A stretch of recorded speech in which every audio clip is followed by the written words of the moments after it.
Hi there, welcome back to Scamp Build UK. If you're new to the channel, you won't know, but I'm building a 12-foot cruising dinghy, a Scamp. Now, it's been quite a long time since my last post. The reason for that is because there's lots of things going on in the shed, and I've tried to document too many of them, and it's ended up kind of losing flow as I've gone across, so I've had to sort of pare things down a little bit.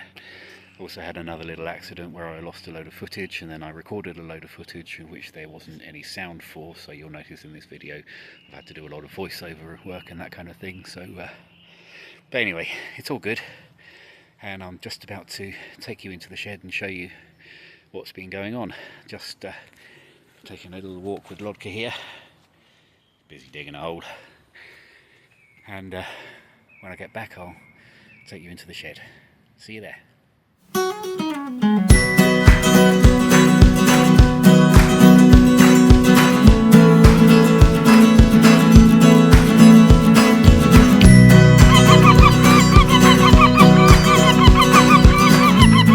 Okay, so there's a few things that we need to do before it's going to be possible to put the final planks on.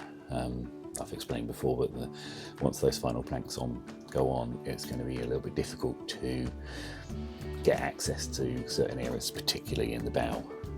So there's a few things that it's probably wise to accomplish before we do that task. I've done a little list of things that I can think of. The first being that we need to paint the smuggling lockers, and that includes also fitting a tiny little inspection hatch in the very forepeak locker. I also need to find a way of securing some straps in the battery compartments that will hold the batteries in place. Have a plan for that. Also need to paint the battery compartments, get all those sort of nicely finished. And then we need to move on to the centerboard, because the spindle that the centerboard pivots on needs to have its end caps created and put on. I'll come to that in a little while. Staying with the centerboard, I need to cut a little groove in the top edge of the board itself that will sort of house the rope that pulls it up. I'll show you what we're doing with that. And then once all that's done, we can do the actual final installation of the centerboard and have it permanently in place.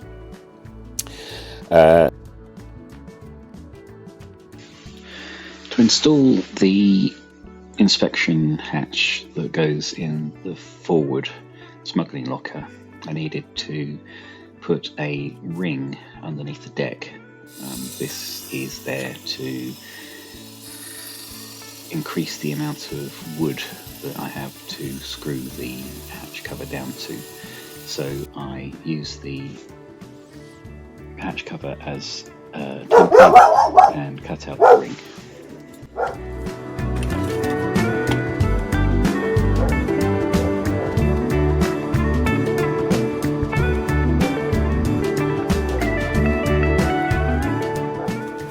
Okay, so we've got the centerboard here, and we've got the rope that comes over. You imagine it's in the centerboard case, and that rope then goes off through the centerboard case, back around, and you pull on that to lever the centerboard on its pivot here. What it needs is just a little groove cut in this edge, just to house that rope, just so that it doesn't get caught in the edges and get stuck and that kind of thing. So I've been umming and ahhing how to do this. So I've created this sort of template here that will go onto the router, so that I can just route a little bit of groove that will take that bit of rope. Let's see how this works. Find a battery as well. Where's it gone? Right. And some gloves, I think, will be good for this operation.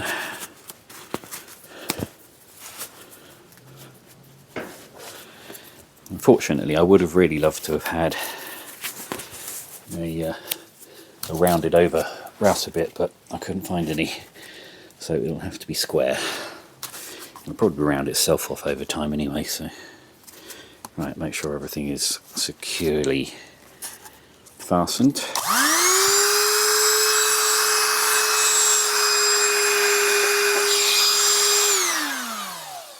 Probably a good idea to take the rope out first.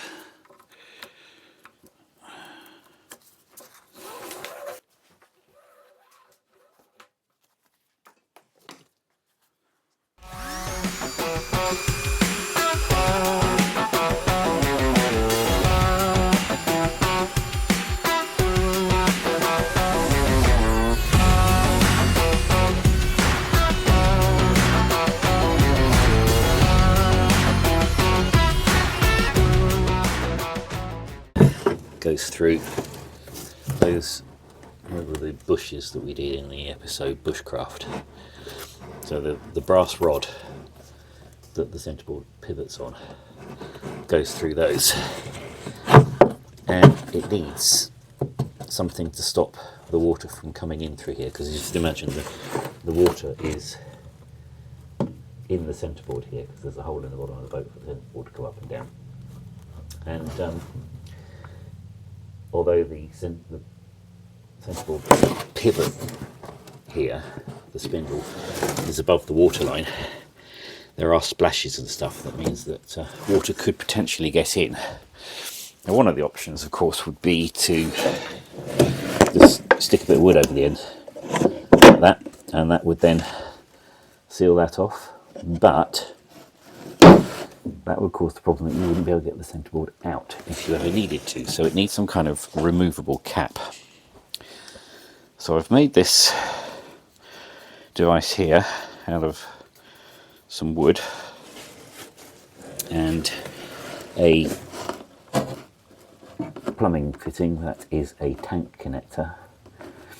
And what I'm planning to do, you see that you can take the end cap off, and then that will fit over there, so the centreboard spigot can come through, and then you can put the cap on there, and that will allow you to get access to the centreboard spigot pivot if you ever needed to. Now, I could just blank off the inside here, inside the watertight ballast compartment, but I think it would probably be a good idea to have access on both sides. So I'm going to have one of these on the inside in the watertight compartment, in the ballast compartment, and then another one in the locker the other side, so if I ever needed to I could get a drift in there to knock the pin out. That's the plan anyway. So I started painting bulkhead number 3, and something rather wonderful happened. Let me show you. The forward compartment painted with all its colour. Then I thought, well, I'll start painting this compartment as well. And then I realised that, let me show you around here. Then I realised that I need to do the door surrounds and the door jambs before I can finish painting that bit, because obviously they need to glue on the inside there. So I have mocked up this contraption, and you see the door closes against the door jamb, and if we come around this side you can see that it is with its rubber bit recessed in all the way around. Beg your pardon, sneezing there. And the door closes very sweetly against it, which is very much a success. So with that mocked up, I now know what I'm doing, and I can finish it off, and I'll show you how I built it when I do the second one.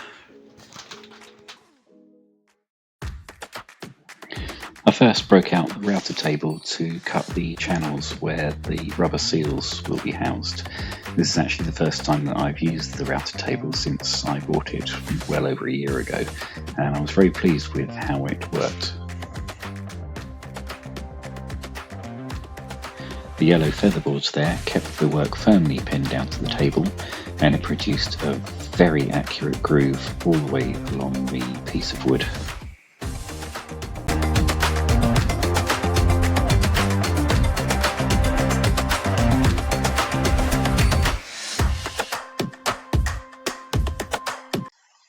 And then it was over to the chop saw to cut a top piece and a bottom piece, as well as 2 side pieces.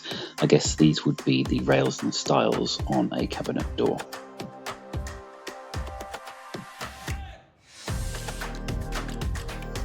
Then with everything clamped in place, I just needed to mark out a small 45-degree piece to chisel out that will allow the rubber seal to go all the way around the outside.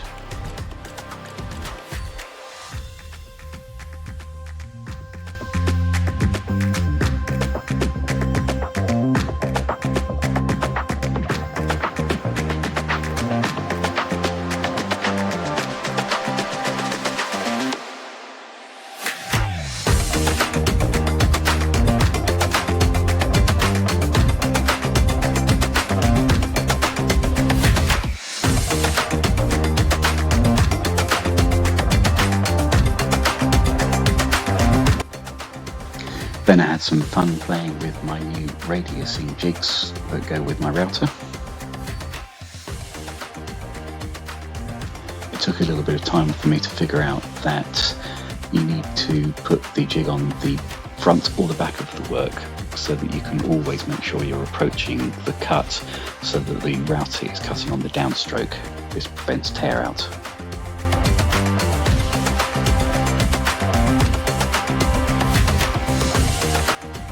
Then it was just a question of smooshing everything into place using everyone's favourite thickened epoxy. Busy with my sewing machine and getting carried away with orders from our favourite Chinese ordering company. What happened? I had this blue fleece that I'd acquired from one of the big supermarkets in the UK here, and it had the name of the supermarket emblazoned all over it. So, not wanting to go around advertising the supermarket, I decided that I would cover over the labelling with my own merchandise. So I've got the big anchor on the back there with the top rocker for Scamp Build UK, and then we've got a Scamp Build UK patch on the lapel here. So yeah, it's just a bit of fun. I'm not going to be selling them or anything like that. I'm not that much up my own backside, but I thought that's a good way to get a decent fleece out of something and not go around bowing to the capitalist regime. Well, apologies for the music that's going on. It's Party Central in the garden next door, so I don't know if you're actually going to be able to hear any of what I'm recording here, but we'll give it a go and persevere anyway. So anyway, it's time to fit the centereboard. I've got some 4mm rope that will be used for the uphaul, and just need to install that before I can drop the centerboard into its place. Now, in terms of locating the centerboard, I'm a little bit concerned about that because it has to line up very, very accurately with the holes that we've made. And I don't know how we're going to do that, but I do have a bit of a plan.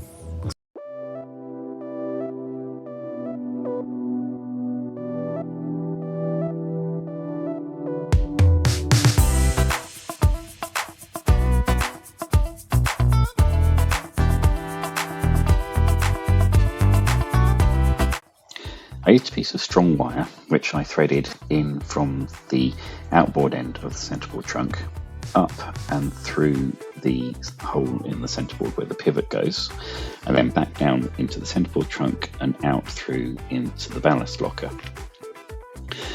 Once I dropped the centerboard down into place, I could then pull the wire tight, and that would indicate that the centerboard hole was in the right ballpark for me to put the pin through.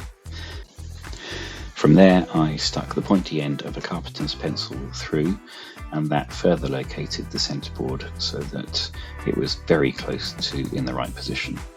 Then I had a very small chamfer on the end of the bronze rod itself, and that was just enough to be able to push the pin through, and with a bit of tapping from a hammer, it located perfectly.